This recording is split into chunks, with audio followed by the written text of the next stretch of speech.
असतो मा सद्गमय तमसो मा ज्योतिर्गमय.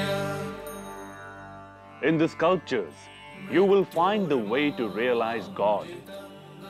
But after getting all the information about your path, you must begin to work. Only then you can attain your goal. ये सद्विचार है महान संत और विचारक रामकृष्ण परमहंस के.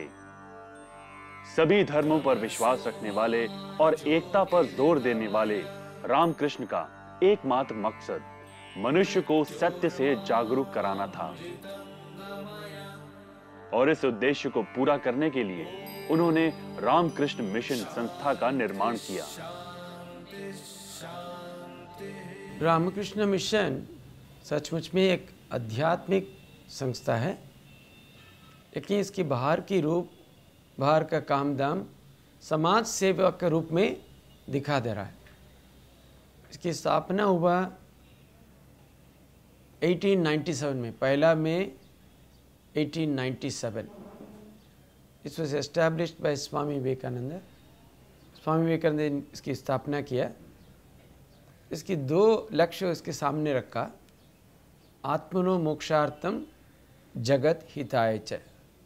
अपना आध्यात्मिक उन्नति के साथ साथ जगत के कल्याण फैलाएगा. मानवता के पुजारी रामकृष्ण परमहंस की भारतीय संस्कृति और विचारों में पूर्ण निष्ठा थी.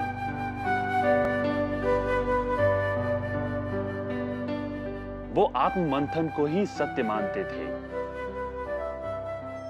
भले ही रामकृष्ण ने मूर्ति पूजा को ईश्वर प्राप्ति का साधन कहा, लेकिन उन्होंने सत्य को जानने और लक्ष्य की प्राप्ति के लिए कर्म कांड को ही सर्वश्रेष्ठ माना. उनकी मिशन संस्था में भी मनुष्य की इसी आध्यात्मिक सोच का विकास किया जाता है. क्या कि शिक्षा, स्वास्थ्य, then rural development, tribal work, relief work, ये सब में यू कैन सी दिस.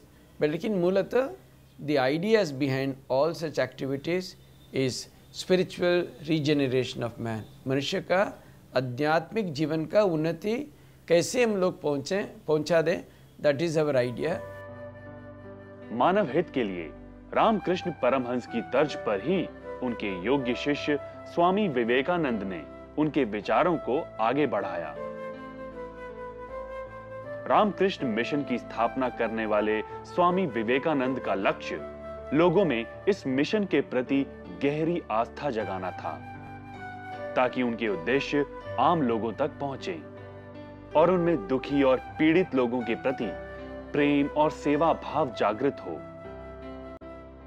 तभी तो स्वामी जी ने कहा था, Where can we go to find God if we cannot see him in our own hearts and in every living being?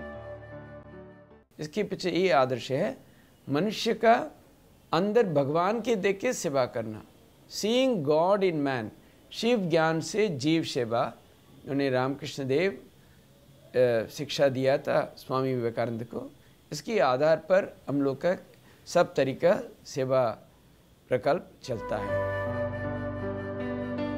Ramakrishna Paramhans की खासियत यही थी कि वह प्रवचन देकर आध्यात्मिक शिक्षा नहीं देते थे, बल्कि बातों को जीवन में उतारने पर ही जोर दिया करते थे.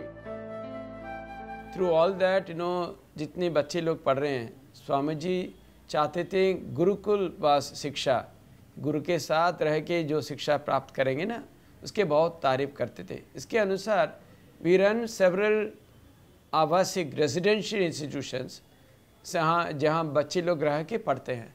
सो not only they learn academics के अलावा they are also given spiritual inputs. मनुष्य ईश्वर को प्राप्त करने के लिए कई रास्ते अपनाता है, लेकिन ये कभी नहीं जान पाता कि ईश्वर स्वयं उनके अंदर है. बस जरूरत है उसे जानने की. रामकृष्ण और स्वामी विवेकानंद दोनों ही मानव सेवा को ईश्वर सेवा मानते थे और सत्य को जानने के लिए स्वयं को पहचानने का उपदेश देते थे. He said there are 4 ways You can do it by any one of the yogas. क्या ज्ञान योग या भक्ति योग, व कर्म योग, व राज योग, किसी प्रकार योग से, किसी प्रकार योग का सहायता से आप उसके प्रकट कर सकता हूँ। यही जीवन का एकमात्र उद्देश्य है।